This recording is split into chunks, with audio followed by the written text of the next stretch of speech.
Ja, guten Abend und herzlich willkommen zum mittlerweile 11. Vortrag der Veranstaltungsreihe Neue Zugänge und Methoden der Antisemitismusforschung, die wir von der Initiative Interdisziplinäre Antisemitismusforschung Trier, kurz IIA, organisiert haben. Die Reihe nähert sich damit bereits langsam dem Ende. Auf den heutigen Vortrag folgen nur noch 2 weitere Vorträge. Am 25. November wird Anna-Malka Krüger über Judenbilder und deutsche Fantasien bei Ernst Moritz Arndt referieren. Und zum Abschluss der Reihe wird Thorsten Fuchshuber am 14. Dezember über den Zusammenhang von Antisemitismus und Nazismus vortragen. Alle Informationen dazu finden Sie in den Social-Media-Kanälen, die sind hier in der Beschreibung verlinkt und unter diesem Video sowie auf unserer Webseite iia.uni-trier.de. Die meisten der Vorträge der Reihe sind auch als Aufzeichnung auf diesem YouTube-Kanal abrufbar. Die Reihe wäre ohne eine Reihe von Förderern nicht möglich. Daher bedanken wir uns ausdrücklich bei der Partnerschaft für Demokratie Trier, die diese Reihe im Rahmen des Bundesprogramms Demokratie leben, des Bundesministeriums für Familie, Senioren, Frauen und Jugend fördert. Wir bedanken uns beim Ministerium für Familie, Frauen, Kultur und Integration Rheinland-Pfalz, das unsere Initiative aktuell im Rahmen des Programms Gemeinsam für Gleichwertigkeit fördert, sowie beim Freundeskreis Trierer Universität und dem AStA der Universität Trier. Wir freuen uns wirklich sehr, dass wir für den heutigen Vortrag Professor Dr. Jeffrey Herf gewinnen konnten. Professor Herf wird im Übrigen auch im Rahmen unserer neuen Vortragsreihe Erinnern als höchste Form des Vergessens, der Holocaust im Diskurs des 21. Jahrhunderts referieren. Dieser Vortrag wird dann am 22. Februar stattfinden. Zur Vorstellung unseres Referenten und für den Rest der Veranstaltung werde ich jetzt auf Englisch wechseln. Fragen zum Vortrag können aber sowohl auf Englisch als auch auf Deutsch im YouTube-Chat gestellt werden und ich leite sie dann weiter. So, we are incredibly pleased to have the opportunity to welcome such a distinguished and internationally renowned figure of the research on anti-Semitism as Professor Jeffrey Herf today. Professor Herf is currently Distinguished University Professor of Modern European, in particular Modern German History, at the University of Maryland at College Park. He has written and published extensively on modern European, in particular German history of the 20th century, with special attention to anti-Semitism in Nazi Germany, Nazi propaganda in North Africa and the Middle East, and Holocaust memory in politics in East and West Germany during the Cold War. Most recently, he has published a book titled Undeclared Wars Against Israel with Cambridge University Press, which deals with the East German quite hostile stance towards Israel, and which appeared in a German translation in 2019 and also as a licensed version with the Bundeszentrale für politische Bildung, which is quite an affordable edition and is certainly a recommendation of our group. A new book project titled Israel's Moment, International Support and Opposition for Establishing the Jewish State, 1945 to 1949, is forthcoming with Cambridge University Press either this year or next year. I think Professor Herf will touch on that. And this book will deal with a topic that I gather will also be touched upon in the lecture we are about to witness. So without further ado, I hand the stage to you, Professor Herf. Danke sehr, Mark. Es gefällt mir sehr, diesen Vortrag geben zu können, aber es wird leichter, wenn ich auf Englisch spreche. Aber wie Herr Sol hat gerade gesagt, es wäre okay bei mir, wenn Sie Ihre Fragen auf Deutsch stellen. So, fangen wir an. First, I want to applaud the students and the PhD students in Trier who have launched this initiative, this interdisciplinary initiative for research on anti-Semitism. This is a very important initiative on your part, and I'm delighted to be able to contribute what I can.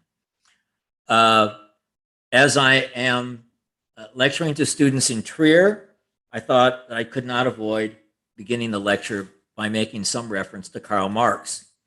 I'm sure all of you are familiar with Zur Judenfrage, his despicable 1843 essay, an important document in the history of global anti-Semitism, not just in Germany. But Marx was a genius. Nobody is perfect. And 9 years after he wrote perhaps his worst essay, he wrote the 18th Brumaire of Louis Napoleon in 1851. And there's a very famous paragraph which many of you, I'm sure, remember. And I'll read it.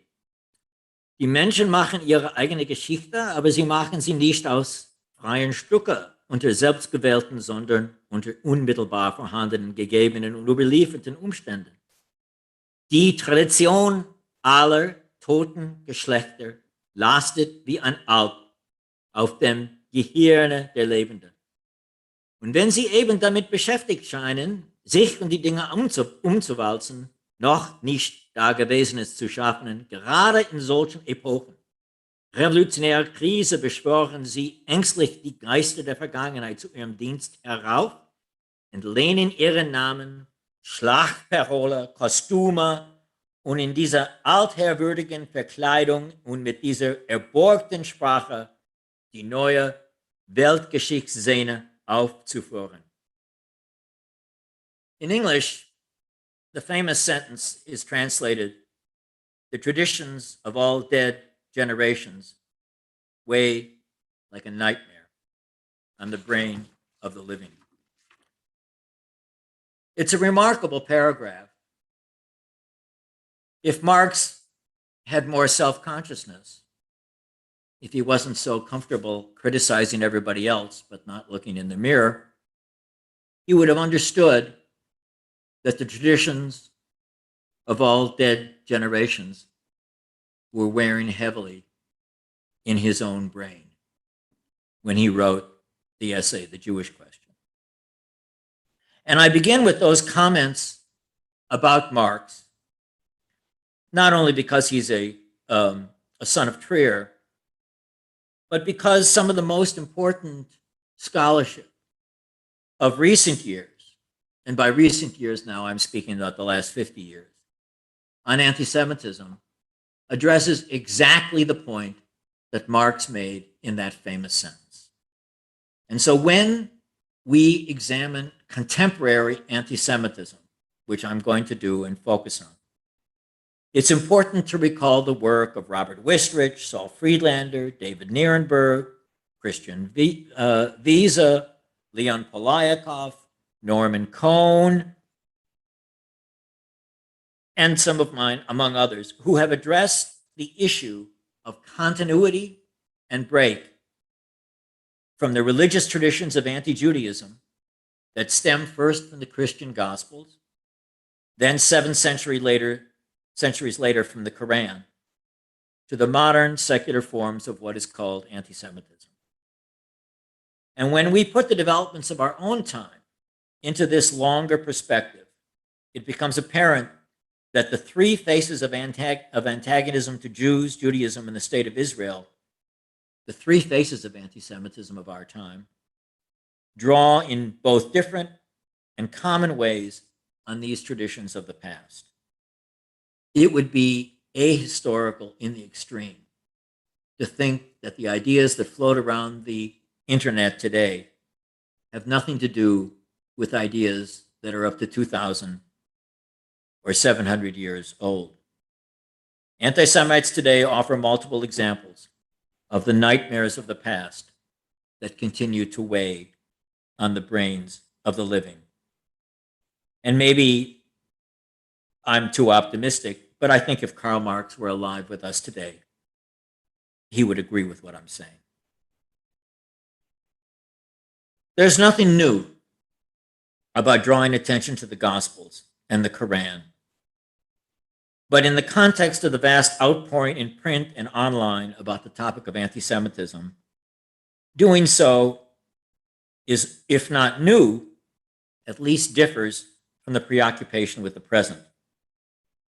Taking this long view reminds us how normal for 20 centuries of Christian time and 7 centuries since the Quran was written, and 2 centuries of secularization of these religious hatreds since the French Revolution. How normal anti-Judaism has been. And David Nierenberg, in his extremely important book, Anti-Judaism, which I think is translated into German, David Nierenberg has reminded us a very important point, which is often forgotten. And that is that the Quran is part of the Western tradition. the Quran is not a non-Western tradition. And those of you who have read the Quran, and I hope all of you have or will see, perhaps to your astonishment, the extent to which the Quran, in many parts of it, is a commentary, sometimes a wild and mistaken commentary on the Torah and the Haftarah, the 5 books of Moses and the prophets. So Islam, no less than Christianity, is unthinkable without Judaism. And neither of these great religious traditions can be indifferent to Judaism or the Jews, because neither of them would exist without Judaism. So sometimes when people say, why the Jews? When they're trying to understand anti-Semitism, when people pose that question, I think they pose a question because they do not fully understand the Western tradition and the nature of Christianity and Judaism and its connections to Judaism and the Jews. So let's turn now to the present after having given this plea for attention to the long term. I suppose I could summarize what I've said so far is that those of you who are intent on examining contemporary anti-Semitism should be sure to have read the Gospels. If you haven't read the Gospels, read them, please. And if you haven't read the Quran, read it, please. But our historical moment today is defined by 3 sources: Nazism and the racist far right, the after effects of the communist and radical leftist attack on Zionism and Israel, and Islamist ideology and politics in both their Sunni Arab and Shia Iranian, and as analysts are beginning to tell us, more and more Southeastern and Southwestern Asian, Pakistani forms. Despite their different ideological and cultural starting points, these 3 phases of anti-Semitism share with the ancient pre-modern hatred a core conspiracy theory focused on a powerful and evil Jew. The far right in the streets of Charlottesville bellowed, "Jews will not replace us," and in so doing it blamed assorted international Jews and coastal elites in the United States for threatening white genocide by supporting immigration and defending a multi-ethnic society. Here, the link between the hatred of the Jews and hatred of other peoples of color is most apparent. As a result of the rise of Trumpism and similar parties and movements in Europe, the argument that the Jews are fostering replacement of whites by people of color and immigrants from various countries has become a standard refrain of right-wing extremism and what's euphemistically called populism. Deborah Lipstadt, a historian at Emory University, has written a fine essay in the London-based New journal, under new editorship, the Jewish Quarterly, in May of 2021, called "White Insurrection: Anti-Semitism in America," and I would I recommend it highly. Then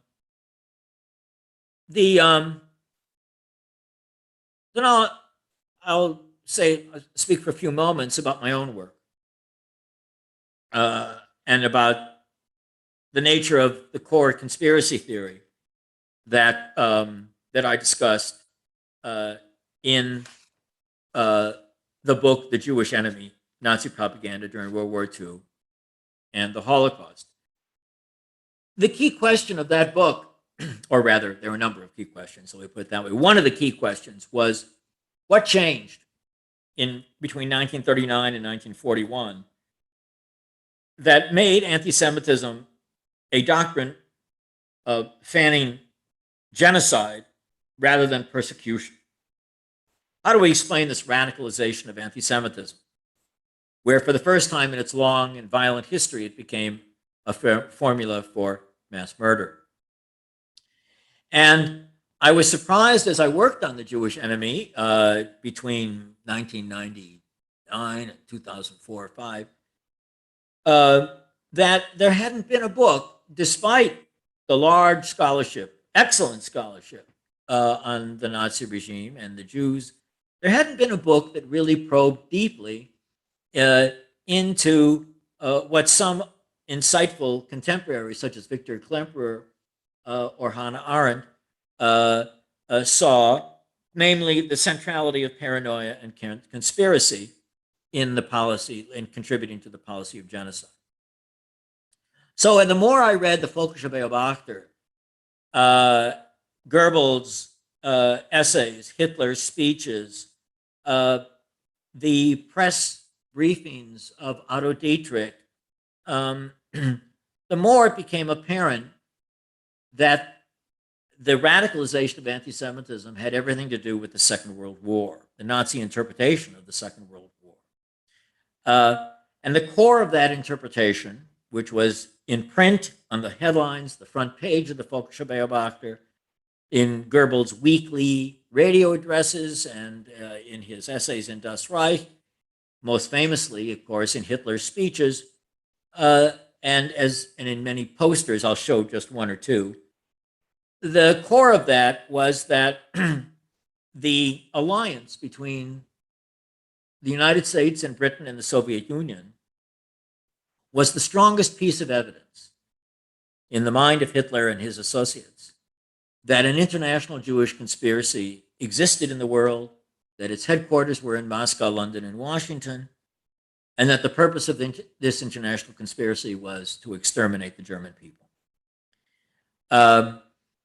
And the Nazis claimed that as the Jews were waging a war of extermination against Germany, the Nazis declared in public often that they instead were going to exterminate or annihilate. And they used the famous terms of Ausrottung und Vernichtung, that they were going to murder the Jews of Europe in an act of self-defense. And it's in this connection between the interpretation of the war and the Jews that they radicalized this 2,000-year-old tradition and transformed it into one whose policy implication was genocide. So the examination of anti-Semitism in the Nazi regime indicates that anti-Semitism for them was not only a bundle of hatreds and prejudices. One of the things about Nazi anti-Semitism, given, for example, Julius Streicher's Der Stürmer, is that it stimulates a great deal of interest in sex and in the body and in the physical appearances of Jews, or the presumed physical appearances of Jews, the stereotypical Jewish body and nose and hair and ear and eyes and weight, etc. And Streicher was famous for this kind of pornography. Certainly comparing Jews to rats and animals and the dehumanization of these caricatures was an important part of Nazi propaganda. But the argument of the Jewish enemy is that as wretched and disgusting as this juxtaposition of the gorgeous Aryan body and the ugly Jewish body is, and as much attention as that received at the time and since, it's not the distinctly genocidal component of radical anti-Semitism. And the distinctively genocidal component for the Nazis was not what Jews looked like. It didn't have to do with the Jewish body or sex.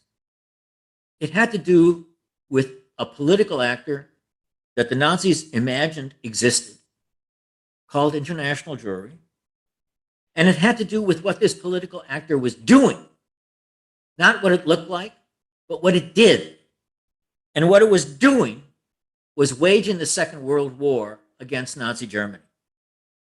It was a political accusation made against a supposedly existing historical actor, which was bound together around the world, presumably because it shared the features of a distinct race.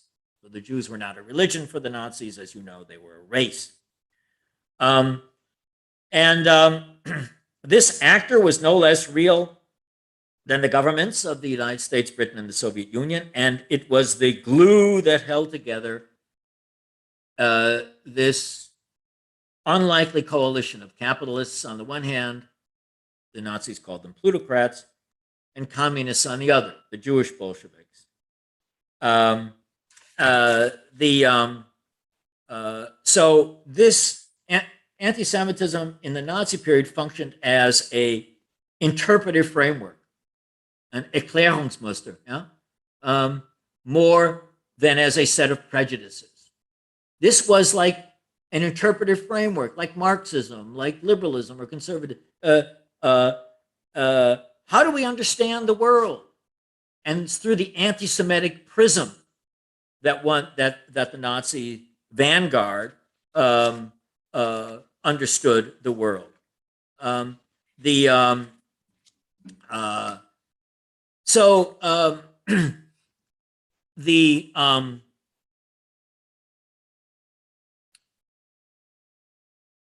The Nazis were very blunt. They destroyed the free press. No one from a newspaper or magazine was going to get into a car or on the train and drive over to Auschwitz-Birkenau and see what was going on there. So there was no free press in that sense. And the details were all suppressed. But if you listened to Goebbels, or if you read the Völkische Beobachter, or if you listened to Hitler, and of course millions of people did, then they would hear that the Nazi regime was proudly declaring that it was in the process of actually fulfilling Hitler's prophecy, that it was no longer a hypothetical matter, but this was actually taking place. And so the anti-Semitic conspiracy theory answered for the Nazis a great riddle as to why there was an anti-Hitler coalition. Why would anybody be opposed to Hitler? And why would the British be aligned with the communists and the Americans? Why would Churchill refuse to do a deal in the summer of 1940? Why did Churchill offer an alliance to the Soviet Union? Why was Roosevelt sending jeeps and tanks to the Soviet Union? Why did the anti-Hitler coalition persist after the defeat of the Sixth Army in the Battle of Stalingrad? Now, in the eyes of common sense, the anti-Hitler coalition was the result of Hitler's own policy and the nature of his regime and what he had done. But the anti-Semitic interpretation that mattered in Berlin was that Churchill and Roosevelt were pawns of the Jews, that Jewish America had triumphed over Lindbergh's America, that America First had been defeated, that in Moscow, despite the purges of 1937-38, in which thousands of Jewish communists were executed, it was actually the Jewish Bolsheviks in Moscow who were in control, that World War II was more properly described as the Jewish War. Hitler was the key to this interpretation, and I'm not going to belabor a very famous set of speeches, which I assume many of you are very familiar with, most importantly, the speech of January 30th of 1939.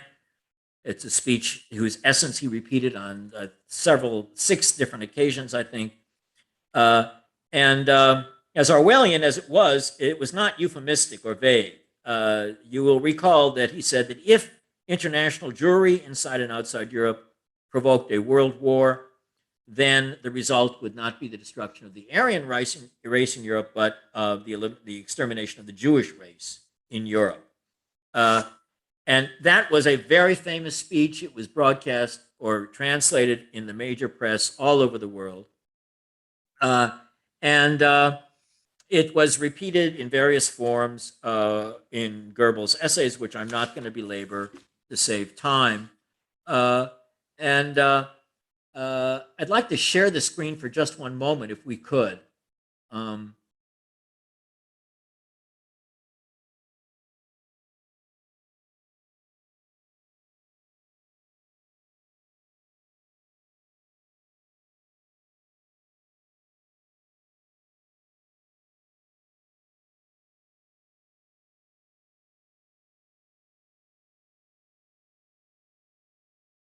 you're looking at a poster produced by the Reichsministerium für Volkspropaganda in Sommer 41. And when Germany invaded the Soviet Union on June 22nd, Winston Churchill gave a speech on the BBC that evening declaring Britain's support for anyone who was fighting for their freedom, quote unquote, against Nazi Germany, against Hitler. And over the summer then, cooperation between Britain and the Soviet Union began. Here is the Reich Ministry's propaganda poster that refers to that development. And you see the classic anti-Semitic caricature of a Jew without a body. And there are the British and the Soviet Union shaking hands. And notice that the opposition of the the Judenkomplott gegen Europa is against Europe. And so the Nazis presented themselves as defending Europe against Jewish Bolshevism and British plutocracy. World War II, in the perspective of the Nazi leadership, was a war about many things, but one of the things it was about was defining the meaning of Europe. And the Europe that the Nazis were defending was a Europe which was explicitly racist and anti-Semitic. That, in their view, was the genuine traditions that they were defending. And the anti-Semitic prism explained the otherwise inexplicable. That is, Churchill's decision to reach out to Stalin and Stalin's agreement to form an alliance with the capitalists. This poster was distributed throughout Germany at universities, in factories, on poster signs outside of the metro, on streets throughout the country. It is a classic example of the translation of the conspiracy theory into mass culture. So here you see Das Jüdische Komplott and the caricatured anti-Semitic face. And then there are two figures who are supposedly at the center of this complot. Bernard Baruch, who was worked as a Secretary of Treasury and was in and out of government in the United States, and Moses Zone. And Moses Zone is a sarcastic way of referring to Lazar Kaganovich, the only Jewish member of the Politburo. But you see that somehow Baruch and Kaganovich control Roosevelt and Churchill and Stalin. They are the driving force of the conspiracy. And then there's a lot of description of politics in the United States, with a lot of names of people who are actually involved in American politics and in British politics. And the reader in Germany in 1941 would probably not know a great deal about who Fiorello LaGuardia or Henry Morgenthau or Saul Bloom or Felix Frankfurter were, but their names sounded Jewish. And so the poster suggests that these are the people that are controlling Franklin Roosevelt's policy. The historians of American foreign relations make the point that the reason that Franklin Roosevelt intervened in the war had everything to do with the national security of the United States. And while Roosevelt himself despised anti-Semitism and despised the Nazis, the Nazis' policies on those grounds, the intervention came in order primarily to prevent the defeat of Britain and to prevent Nazi Germany's domination of the European continent. But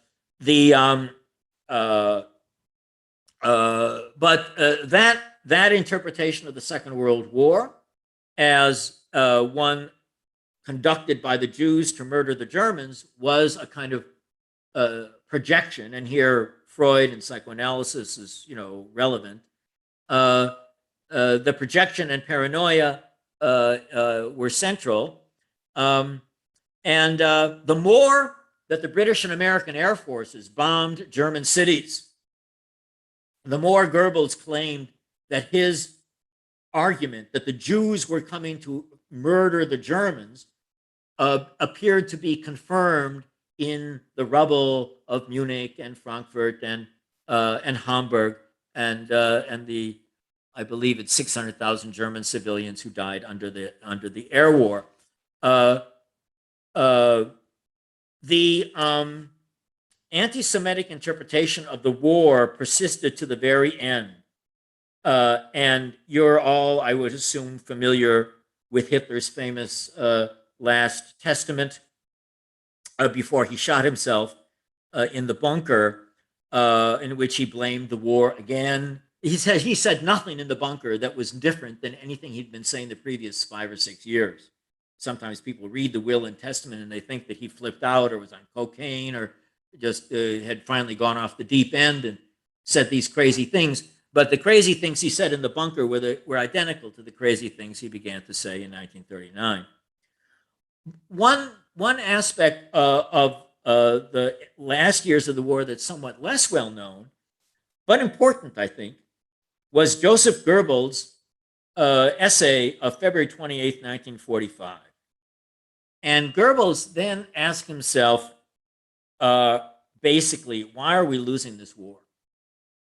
The Germans, armies that we know, fought to the bitter end. Robert Citino in New Orleans has done fantastic work on the Wehrmacht fighting to the bitter end, as well as, of course, have the historians in Potsdam. The Militärgeschichtliches Forschungsamt, Manfred Messerschmitt and Jürgen Forster and Hannes Herr and others.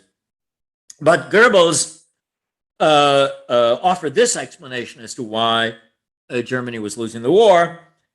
And it was that the European West and the plutocratically led USA gave the Soviet military banking on flanks and tied our hands with which we are still trying to strike Bolshevism to the ground.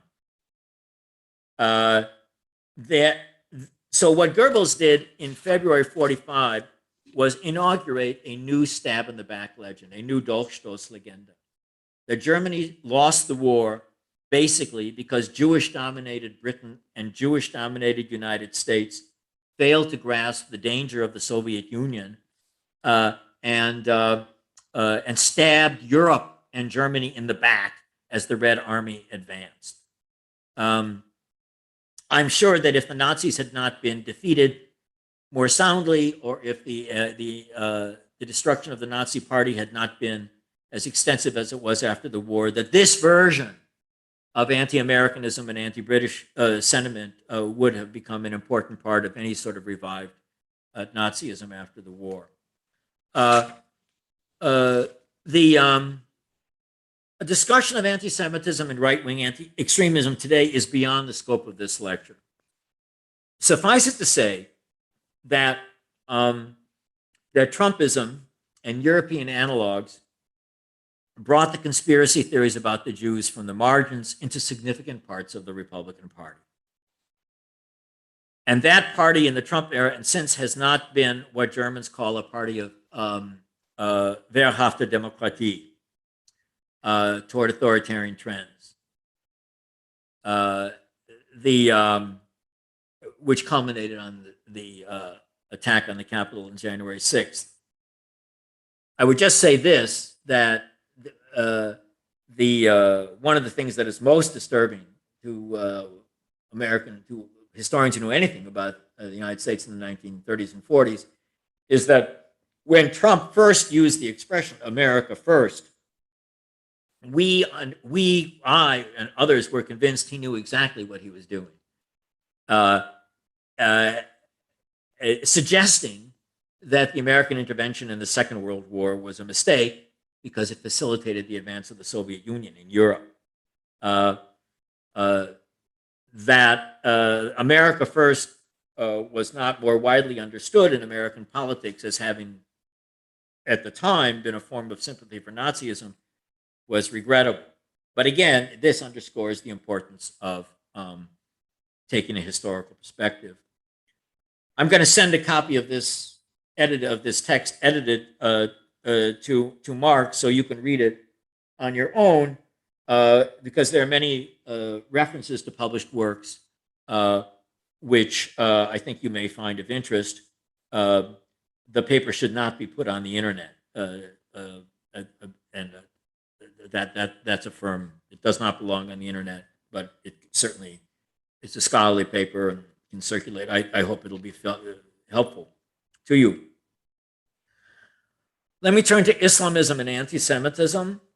I'm among those historians who, since the attacks of 9/11, have examined the connection between the 20th century tradition of Islamism and interpretation of the religion of Islam that focuses on the hatred of Jews and Judaism in Israel. In this lecture, I am not going to intervene in this scholarly discussion about the extent to which Islamism is to be distinguished from Islam. I think that it is to be distinguished from Islam, but I would say this, that if I wanted to use a slogan, I would say that when thinking about Islam, we should approach the religion of Islam as people who live in the 21st century, and that we should approach the religion of Islam with exactly the same level of critique or empathy, understanding or criticism that we would apply to Judaism or Christianity. These are ancient traditions. What people wrote about the world and the cosmos and humanity 2,000 years ago or 700 years ago, these are not, I reveal my secularism, so I repeat what I said at the outset of the lecture about the traditions of the past weighing like a nightmare on the brains of the living, that there are beautiful things in the Torah and the Gospels and in the Quran. I'm sure that beautiful things can be found there, but it also is ahistorical and a bit cowardly to suggest that the attacks of 9/11 have nothing to do with Islam. Nazism had something to do with Christianity. Christianity didn't inevitably produce Nazism, but to say that Hitler had nothing to do with Luther's attacks on the Jews, it's strange credulity. It had something to do with it. And the task of a historian is to think about these issues of break and continuity. Any careful reader of the Quran will soon realize it is a text in the Western tradition, that the West is not something utterly other or foreign. The references to the 5 books of Moses are prolific. The Islamic commentaries as well are obsessed, let's not use the word obsessed, preoccupied with the people of the book and the originators of the idea of monotheism. So any serious engagement of the issue of anti-Semitism today, and I'm repeating myself, I'm a professor, I'm sorry, has to address the classic sacred texts of Christianity and Islam, because indifference has never been and never will be an option for Christianity or for Islam.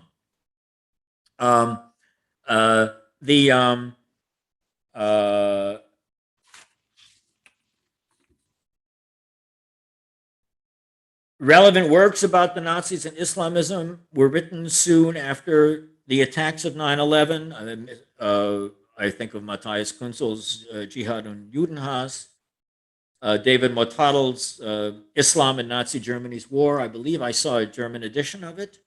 Mottadl's work is very, very important, especially, I would say, more so for Nazi policy towards Muslims in Southeastern Europe and the Caucasus.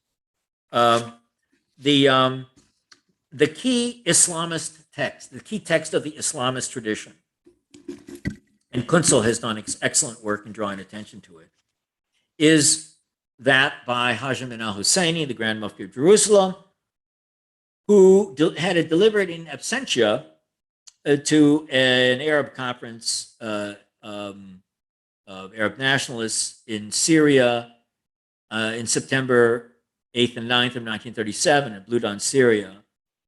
And Islam and the Jews offered a reading of the Quran, what cultural historians call a labor of selective tradition, that placed Jew hatred into a century-long time sense. So while there are certainly, Bassem Tibi, as you know, has written Islamism and the Jews, and he's made the case that Islamism is one thing, Islam is another. I'm not going to get into that. My point about Islam and the Jews is that Husseini interpreted Islam as a religion of Jew hatred. The Nazis heard about Islam and the Jews and published a German version of it in a volume in Berlin in 1938.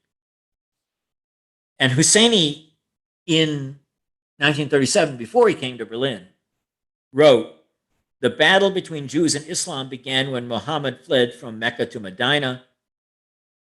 They were seized by a deep hatred against Islam. This hatred intensified the stronger and more powerful Islam became. In those days, the Jewish methods were exactly the same as they are today. Slander was their weapon. They tried to undermine Muhammad's honor. Then they tried to annihilate the Muslims. And just as the Jews were able to betray Muhammad, so they will betray the Muslims today. The verses of the Quran and the Hadith assert that the Jews were Islam's most bitter enemy and moreover tried to destroy it."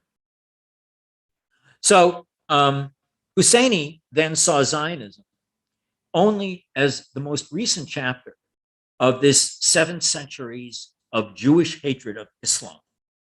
And he, in Islam and the Jews, wrote the key text that transformed the conflict over territory between Jewish nationalists, the Zionists, and Arab nationalists in Palestine, a conflict over territory that could, with difficulty, have been negotiated and led to the creation of 2 states.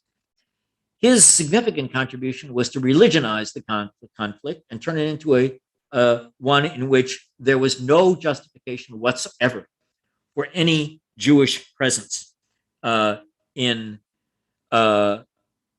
British Mandate Palestine. And when he wrote Islam and the Jews, it was a labor of selective tradition that rested. So when Luther or when anti-Semites and the early Christian churches drew on the book of John or Matthew and the Gospels, they didn't invent things that weren't there. They took things that were there and they cited them selectively. They didn't invent the idea that the Jews were supposed to have murdered Jesus. The book of John made that perfectly clear, that that's what the book of John thought happened. Well, Husseini, in speaking of the Quran, did not invent the anti-Jewish sentiments in this 7th century document. They're there. They're unpleasant to read, but they are of the 7th century, and we are on the 21st.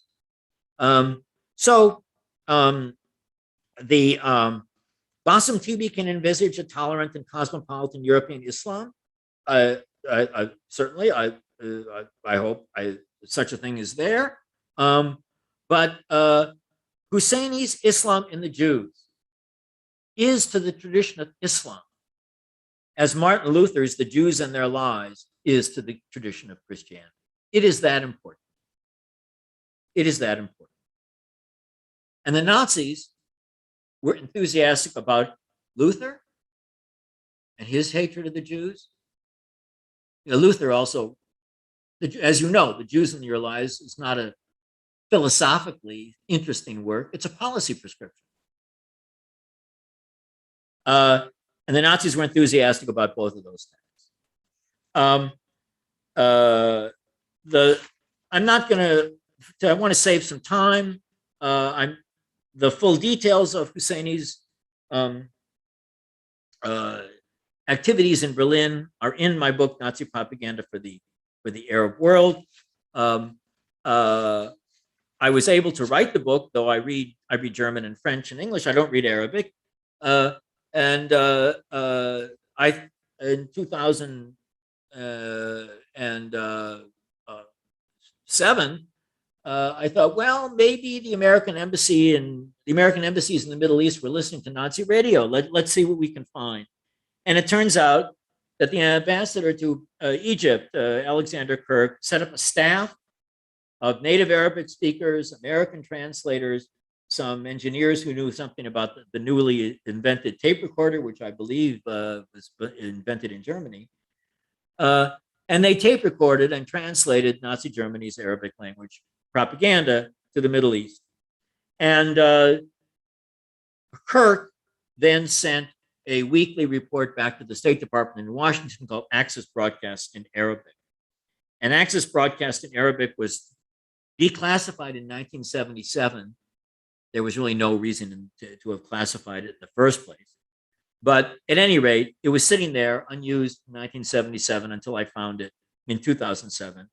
And that's how Nazi propaganda for the Arab world became possible. And it's a work that should be translated into German, because there is no comparable work in Germany that has the extent of Nazi Germany's efforts to appeal to Arabs and to Muslims during the Second World War. And I want to spare some time here, and I'll send you the paper. You'll see some of the broadcasts. The Nazis in their broadcast to the Middle East, in contrast to the German broadcast, did not say, we are in the process of exterminating the Jews, which they said in German. Rather, they told the Arabs, you should kill the Jews. You should kill the Jews. Take the initiative yourself. And they used the word kill the Jews on the radio. Very raw, very explicit. And an additional point that was made in the Arab broadcast was that the purpose of the Second World War was launched by the Zionists. That was not part of German broadcast at home, but to the Arabs, it was the Zionist effort was responsible for the war. And the Nazi regime, and this is important because the Soviet Union Cold War suggested just the reverse. The Nazi regime despised Zionists. It didn't just despise the Jews. And it viewed Zionism as part of an international conspiracy. And that a Jewish state in Palestine would be what the Nazis called a Vatican of the Jews, from which point the Jews could help to launch attacks upon Germany. The question of after effects is one that young scholars, hopefully, whether in Germany or elsewhere, will try to examine. One of the problems with the politicization of the discipline of Middle East studies in the United States and Britain and in Europe is that it was very difficult for young scholars to work on the question of anti-Semitism in an Arab or Islamic context. And here, young German intellectuals and scholars have an opportunity. It's important that those of you who want to become historians or social scientists be able to launch your careers. But the faculty in Germany should know that the freedom of scholarship is here at issue. And whole areas of inquiry regarding the history of Jew hatred, anti-Semitism in an Arab context, an Islamic context, are very difficult to pursue for young scholars now. Because those who do so are accused of being racist or Islamophobes or tools of Zionism, the kind of accusations that can stop an academic career before it's begun. So to do the kind of work that this initiative wants to do requires that senior faculty at Trier and elsewhere in Germany make it their business to protect the careers of young scholars who have the courage to examine these issues. And it's important to keep in mind that overwhelmingly, most of the people who have been killed in the name of Islamism are Muslims. The after effects, of course, have to do with the Muslim Brotherhood.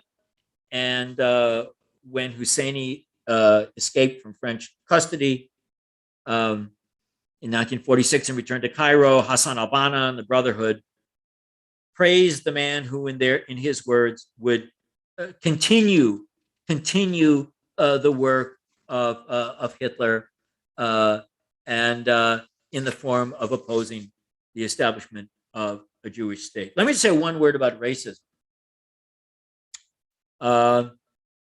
As you all know, the term Zionism and racism became a coupling since the 1970s.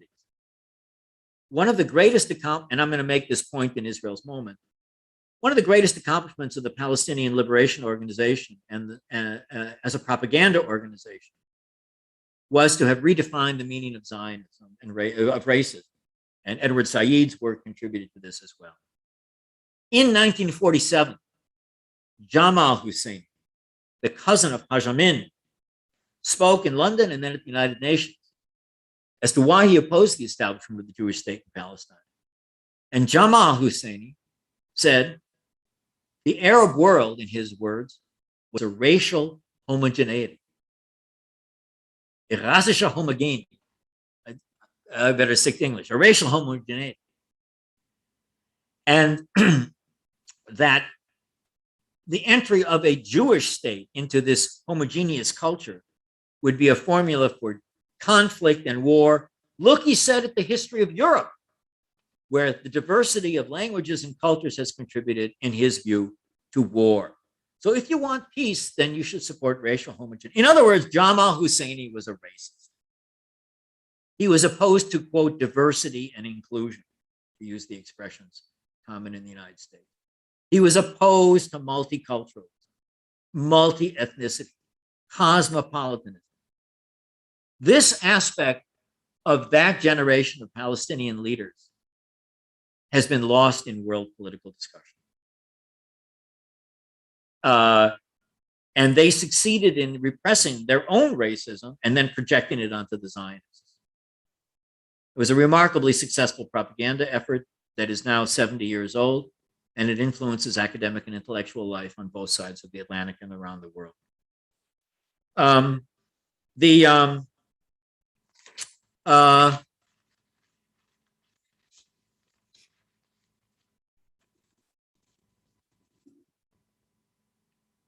Just a couple more comments before I take questions. The Soviet Union also succeeded during the Cold War in repressing its own contribution to the establishment of the State of Israel. What actually happened in 1947-48 was that the State Department in Washington and the Pentagon were emphatically opposed to the establishment of the State of Israel because they associated it with the Soviet Union. And they thought that the establishment of a Jewish state, if linked to American support, would make access to oil very, very difficult. And so they were opposed to Truman's decision to recognize the state, and they were successful in preventing American weapon shipments to the Jews in Palestine during the War of 1947 and then the new state of Israel. The weapons that the Jews needed to win the war did not come from the United States, and certainly not from Britain or from France. They came from communist Czechoslovakia.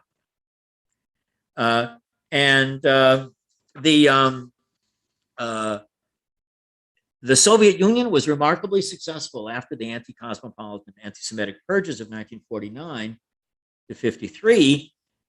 It was very successful in repressing from the memory of world politics the indispensable role that the Soviet Union had played in 1947-48 in supporting Zionist aspirations, both at the United Nations and then in the Middle East.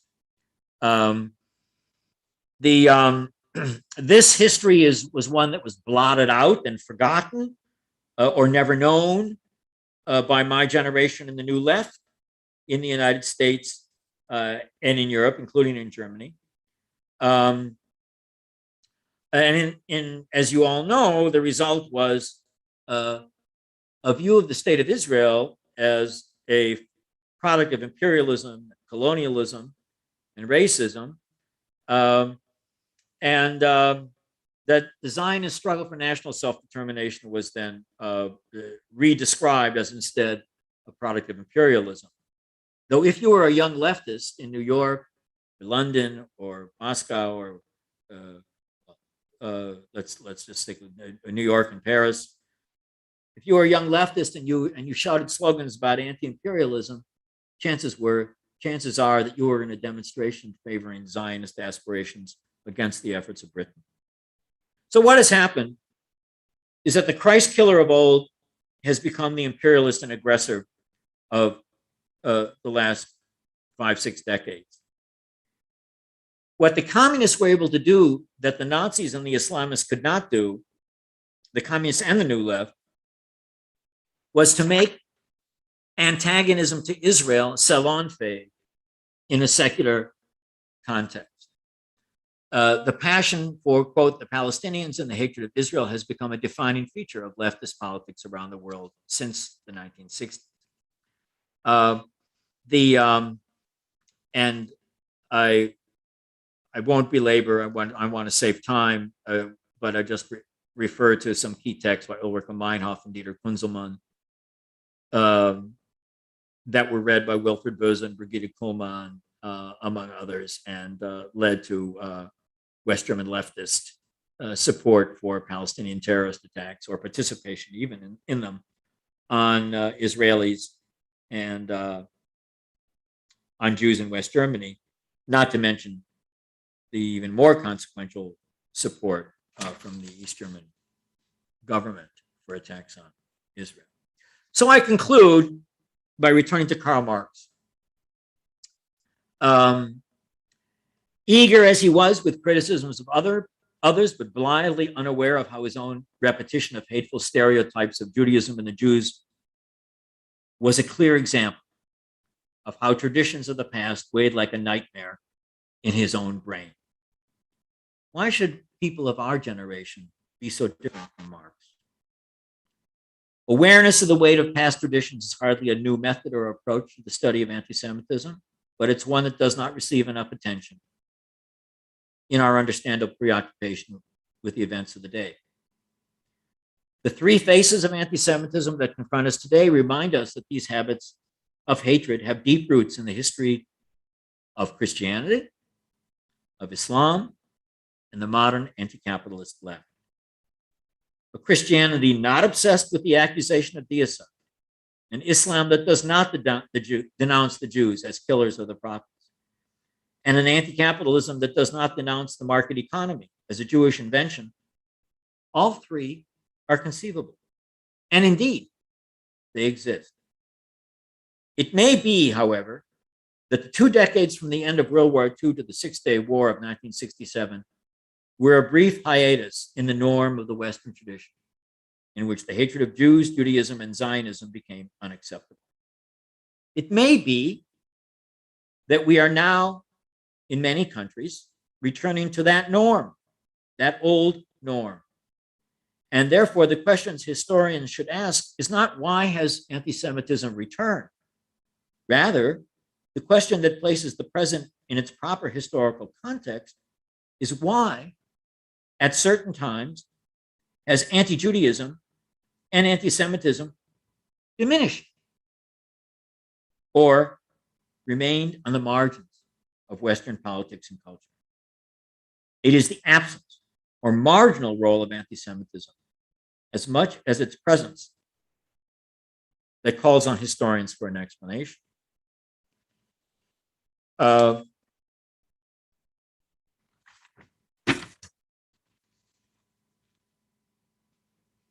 Maybe a quote from Freud would be a good way to conclude.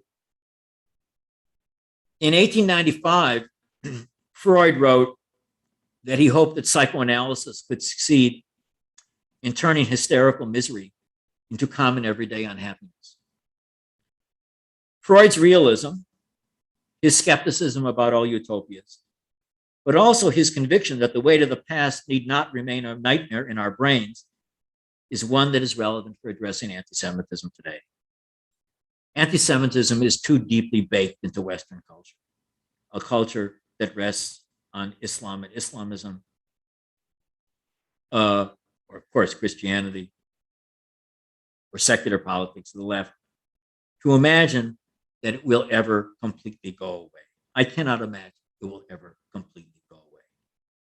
What we can do is confront it with knowledge of its historical roots, and thereby surround it with criticism and antagonism, to put it on the defensive, to bottle it up in smaller and smaller places, and surround it with both scholarly distinction and moral revulsion. Doing so requires the efforts of a young generation of scholars and intellectuals. And there is much work to do, but also much excellent scholarship to be consulted. And I hope some of the effort, that effort comes from students in this initiative at Trier, who've given me the privilege and the honor to speak in this very fine set of lectures. Vielen Dank. Thank you very much to you. That is certainly the task at hand, and we will do our best to raise up to the issue. Thank you very much for your supportive words for our initiative, and that is highly appreciated. The first question would be from me, because I mentioned your new book in my introduction. I wondered if you could comment on that. When can we expect that book to appear? March, the coming March. And I will send you the cover photo and some pre-publication comments. That's my first book that's not about German history. And it's mostly a book about the United States, about the United Nations, and about France. What it does is it recovers the political coordinates of 1945 to 49, in which famous words like imperialism like anti-imperialism were connected to the Zionist project, and that the state that Zionism rested very much on the persistence of the mentalities of the anti-fascist mentalities of the Second World War, and the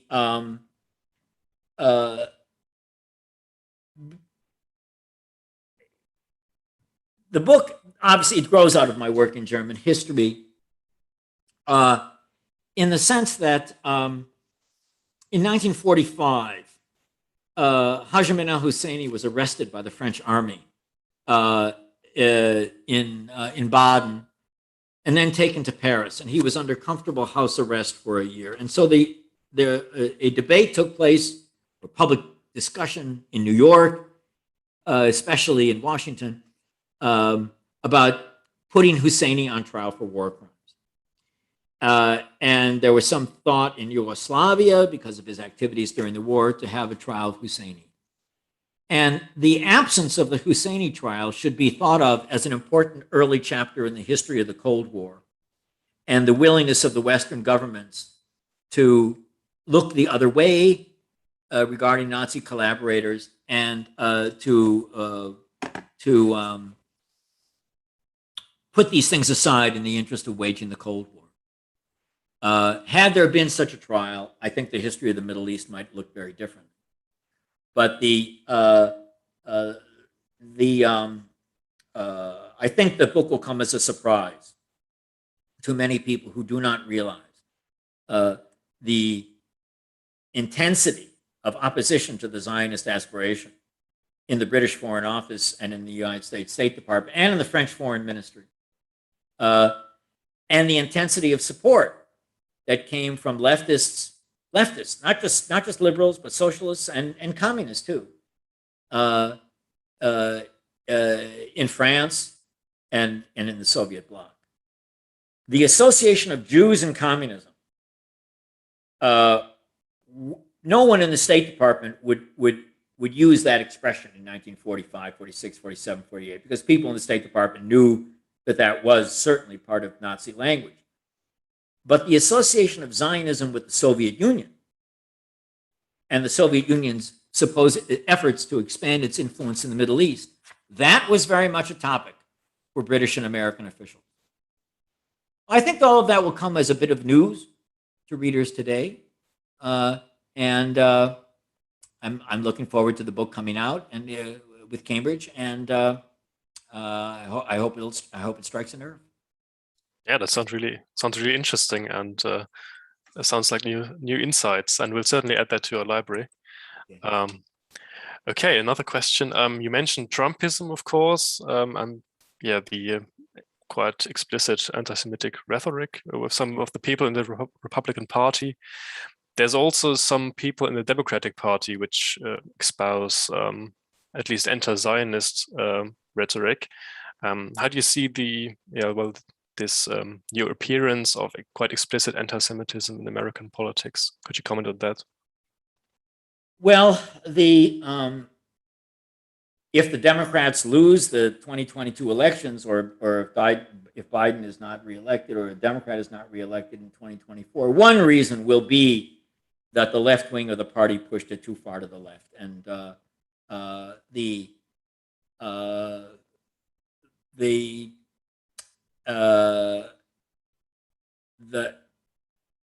think that what happens is that most of the Democratic Party is very firmly in supportive of Israel, but there's not a figure like Daniel Patrick Moynihan who would be emphatic in his criticism of anti-Zionism. Whether that will gradually change as a result of the change of government in Israel, I don't know, but it is the case that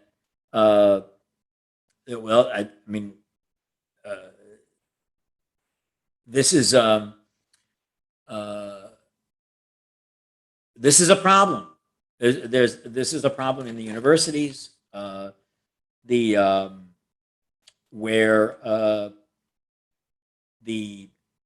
there's far too little discussion of the extent to which anti-Zionism can also become forms of anti-Semitism. Let me say something else about that.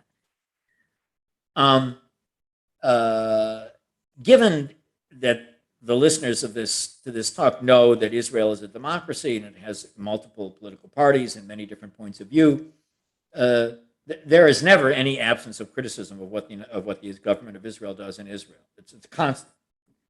But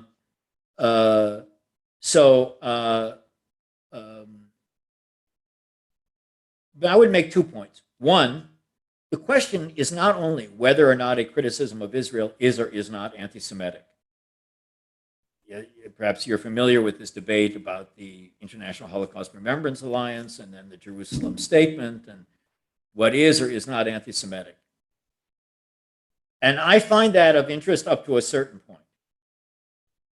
And I think that somebody who in 2021 suggests that the state of Israel is not morally legitimate and should be replaced, I regard that as a form of anti-Semitism, because the obvious practical consequences of that would be massive death and destruction of Jews. But there's another point that I want to emphasize to this audience as a historian, and that is not all, but a lot of the attacks on Israel rest on falsehood. And so the question of truth and lie, fact and fiction, is one that should be addressed more frequently. Israel either is an apartheid state or it isn't. It either is a colonialist enterprise or it isn't. It either does rest on racism or it doesn't. It either does willfully murder women and children or it doesn't. It either denies Palestinians political rights or it doesn't. It either intentionally attacks mosques with its drones or it doesn't.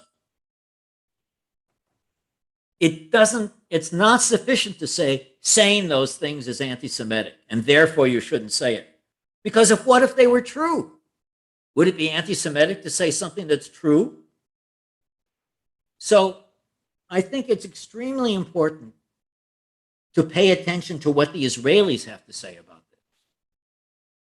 The Israelis, and not to dismiss what they have to say, and not to dismiss the evidence that they present as to why one thing or another has or has not happened.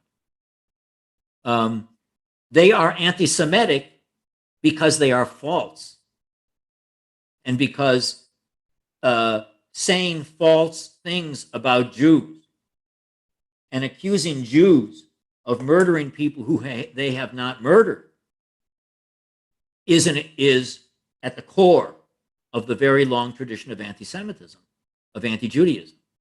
That's its essence. Its essence is to make a false accusation of murder. That's how it began. So a lot of ink has been spilled and many internet statements have been signed about whether something is or is not anti-Semitic. And I can understand why people want to focus on that issue. But as a historian, I also would like to see people focus as much attention on whether or not something is true or not true. Right. Another question on American politics, maybe, because there's quite a peculiar relationship of some people in the Republican Party to the state of Israel, and at the same time to anti-Semitism, because they espouse anti-Semitic conspiracy myths, and at the same time they are, well, the most outspoken supporters of Israel, it seems, or they portray themselves to be. And how would you try to understand this phenomenon at the same time, of anti-Semitic conspiracy myths, and at the same time such a commitment to Israel? Well, I don't quite understand it, to be honest with you.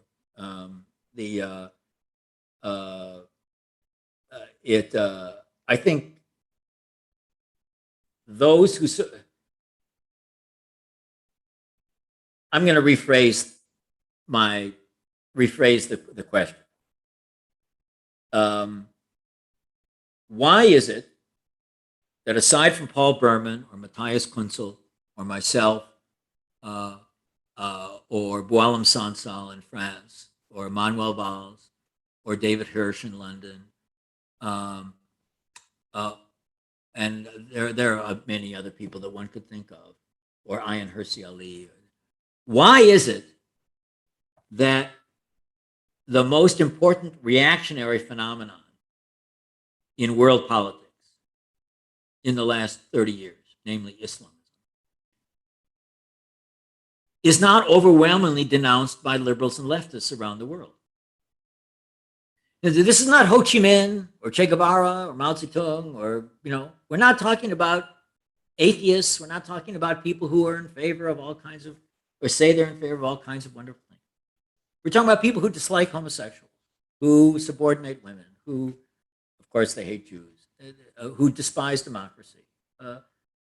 In other words, if they were saying the things, if they were white and Christian and saying the same things, people would say they're fascists. So what happened in American politics was that the more reluctance there was among liberals,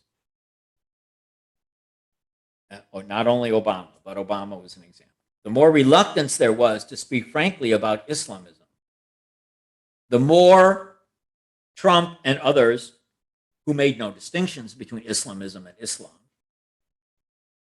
or Islam and Muslims, and just played on hostility to the other, the more they could appear as truth tellers, as opposed to the liberals who would not speak the truth. And that is one way in which the right wing in the United States gained a lot of, I don't want to say credibility, gained voters. And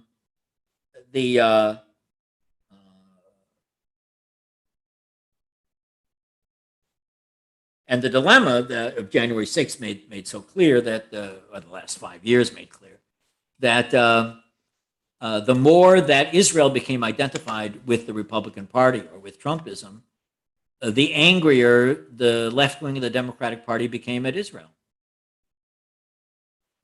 One of the most important things that has happened in American politics, I don't know how closely this is covered in the German press, is the difference between Black Lives Matter's intellectuals and activists and the majority of Black voters. And the majority of Black voters are moderate. They don't hate Israel. Their priority is not to eliminate Israel. And it's Black politicians, African American politicians, who helped to get Joe Biden the nomination for president. So this gap between Black politicians who focus on practicalities and some of the Black intellectual left that focuses on identity politics or Angela Davis makes a connection between police violence in the United States and Israel, that doesn't resonate with a broad base, at least so far. So I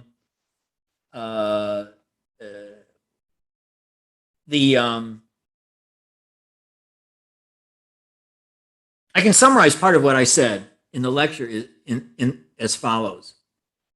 Since the 1960s, the Palestine Liberation Organization and the Arab League won the battle in world politics over the meaning of language regarding Zionism. They won the battle that Zionism was somehow connected to racism and imperialism and colonialism. And that victory in world politics was followed by a victory in the universities. And what Israel's moment is an attempt to do is to begin to reverse that victory and to recall the actual meanings of these terms and to challenge that linguistic victory. Because at the time, the Zionist aspiration was a cause célèbre of the global left and liberals. It really was. It was seen as the logical consequence of the fight against racism in World War II. And that needs to be reminded. People need to be reminded of that. Because when so many attack Israel today in recent decades, they do so with self-confidence that they are opposing racism and they are opposing colonialism. But they're not, in my view. Okay, we have another question from the chat. You mentioned the need to read the Quran to understand the roots of anti-Judaism. And the question is about the problem of translations. And you also mentioned Matthias Künzel, who is sometimes here in Germany accused of not knowing what he's talking about because he doesn't speak Arabic. And a lot of the time, this is obviously a bad faith argument. But there's some truth to it. Maybe how can we deal with translations when we don't speak that language and we sometimes maybe miss parts of the meaning? Or how do you deal with translations of such texts? I've not heard of people who say the well-known English translations of the Quran are erroneous. The same is true of Ibn of the famous biography of Muhammad. It is a standard biography.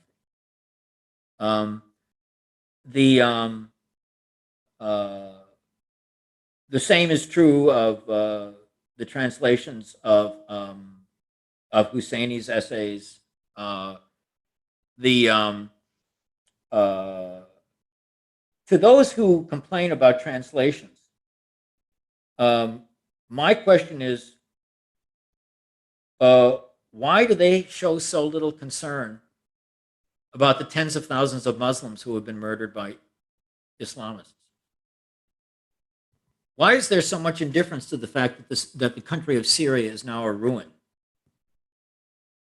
Not to mention Afghanistan and other places. No, I don't think there's a translation problem. I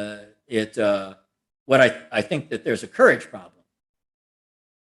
I think there's an intimidation factor, and that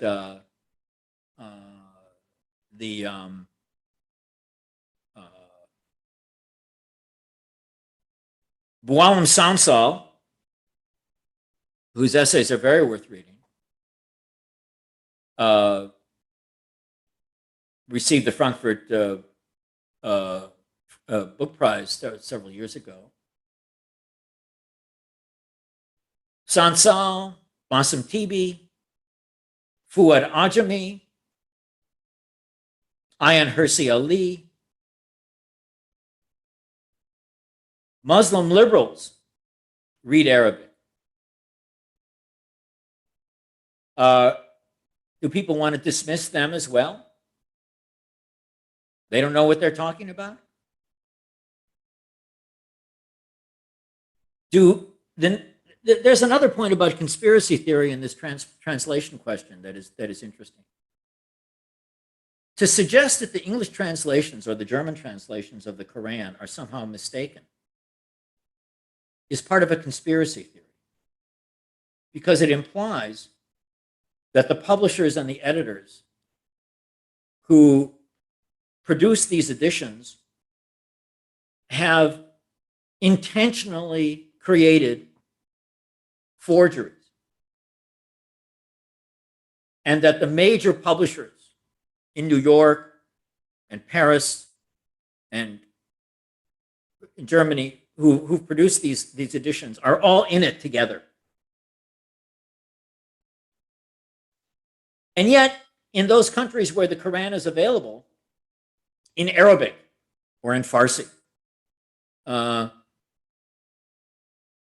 are the countries in the world where anti-Semitism is greatest. Is that an accident?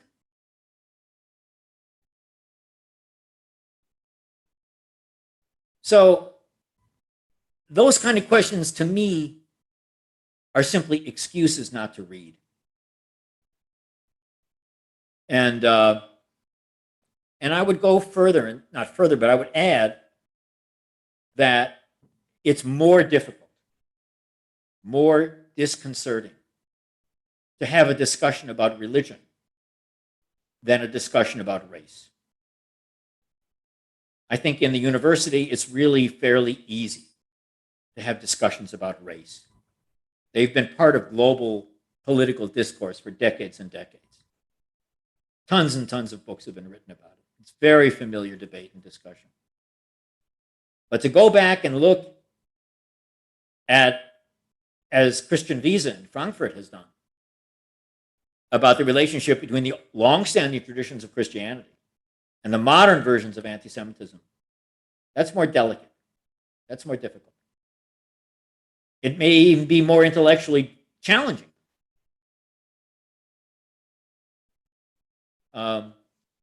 So, I don't want to hear any more excuses for not reading these works. You could say that the Quran and the Gospels are unimportant books, which is ridiculous. They're extremely important. And while hipsters in various universities may not think much of them, there are millions of people in the world for whom they're extremely important. And when those millions of people read those books, they don't read them with the hermeneutic complexity of a graduate student in history and philosophy. They don't read them with subtlety and irony in mind. They read them for what's in them. And it's important for young intellectuals and scholars to read those books and think about what impact reading such a book may have on people around the world in the 21st century who do believe that God exists, and some of whom believe that God had something to do with writing the Quran and the Gospel, or the Torah, whatever.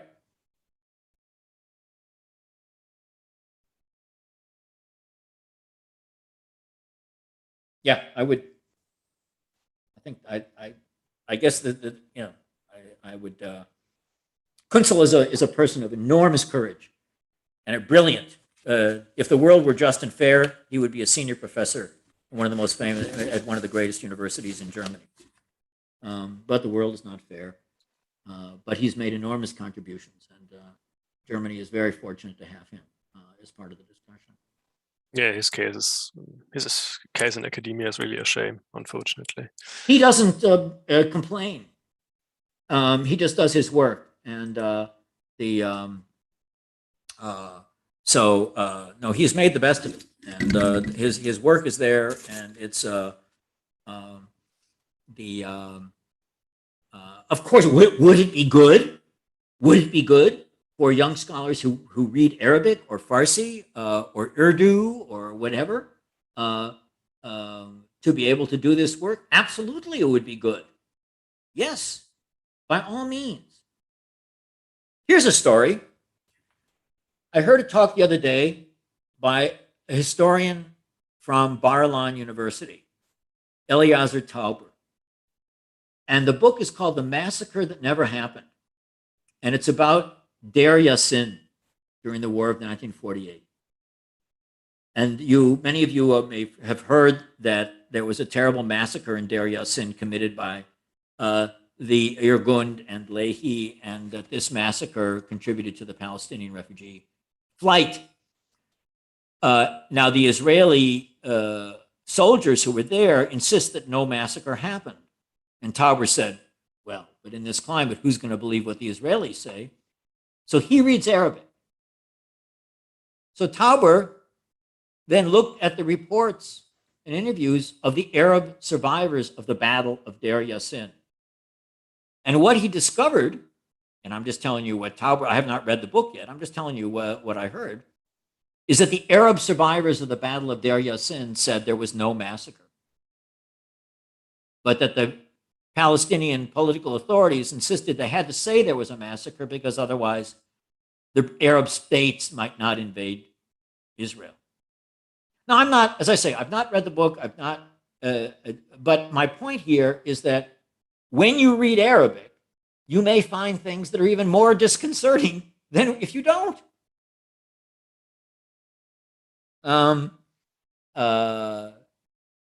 Similarly, the material in Nazi propaganda for the Arab world. The American diplomats in Cairo were trying to win the Second World War.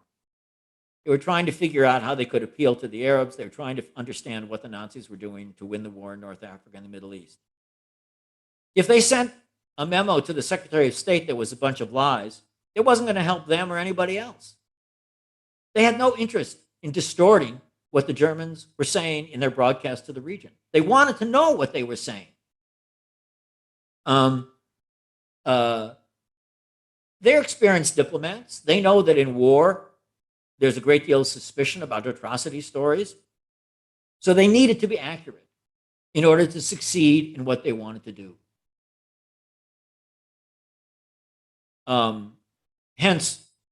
But of course, what happens? The book comes out. Well, that's the colonial archive. That's the imperialists, right? The United States fighting Nazi Germany, the imperialists. People find all kinds of excuses not to avoid evidence. And the translation issue is one of those excuses. Right, okay, maybe one last question dealing with conspiracy myths and their rise during the COVID crisis in Germany, and also I've seen on Twitter in some town halls in the US, there were a lot of people sitting there with the Star of David, and which said non-vaccinated and so on. I'm not going to be vaccinated and so on, and the relativization of the Holocaust that appears quite frequently now. How would you draw the causal link between such crises in society and the rise of anti-Semitism? At the beginning of the pandemic, there was an ultra-Orthodox community in Scarsdale, New York, I believe, where the pandemic hit very hard. And then in Brooklyn, in some of the ultra-Orthodox communities, there was vaccine resistance. And I repeat, we're in the 21st century, not the 7th or the 14th or the 15th, whatever. There's a kind of Jewish fundamentalism that exists, but I think it's a very small minority. The map of COVID distribution in the United States, and now, and here I think it's quite similar to what's going on in Germany. I'm not quite as familiar of the map there. Is that the unvaccinated are predominantly in Republican-leaning states, and that the vaccination and anti-vaccination has more to do with political affiliation. Now, there's a minority. The only group of white voters identified by religion in the United States, the only group of white voters identified by religion that vote more than 50% for Democratic candidates are the Jews. If the United States was a white-only country, we would never have a Democratic president. Not never. But since the Democratic Party became the party in favor of civil rights in the 1960s, a majority of non-Jewish white Americans vote for the Republican Party. That's just the case. Given the threats from Iran, from Hezbollah, from Hamas, the rockets, it's no surprise that there is a 20% of Jews who vote because of Israel. But again, and then you take the left wing of the Democratic Party and its antagonism to Israel.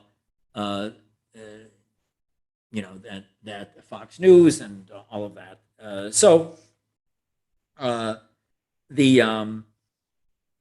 When those voters see Obama signing the nuclear agreement with Iran, the prospect of Iran with nuclear weapons is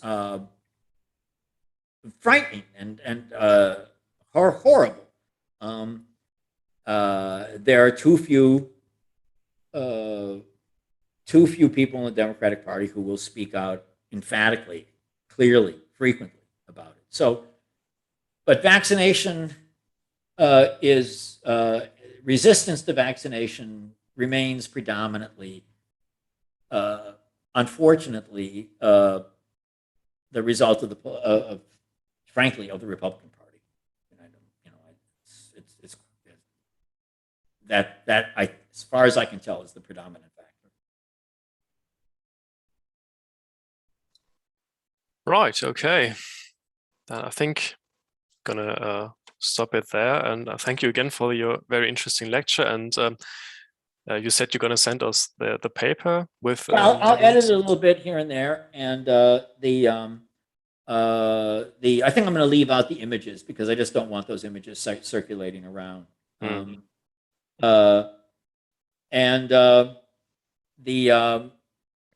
a lot of references to various things, various publications, so I hope the paper serves, pedagogical purposes, educational purposes, and then I look forward to staying in touch, and I just would conclude by saying yet again that the freedom to pursue these difficult issues is one. That's why universities exist. Universities exist for many reasons. I understand that. But one of the reasons they exist is to make it possible for scholars to explore these issues. And it's so the issue of the issue of new and old research approaches to anti-Semitism also raises the question of preserving the freedom of inquiry in the universities. So if people in the audience are interested in that paper, you can contact us via mail or via our social media channels, and we'll be happy to send you a copy with the promise that you're not going to spread it everywhere on the internet. Yeah. Okay, well, again, thanks. Thanks for answering the questions.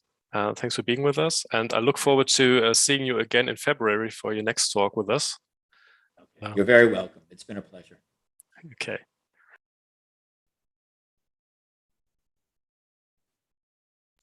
Okay, so stop the stream. We're no longer live.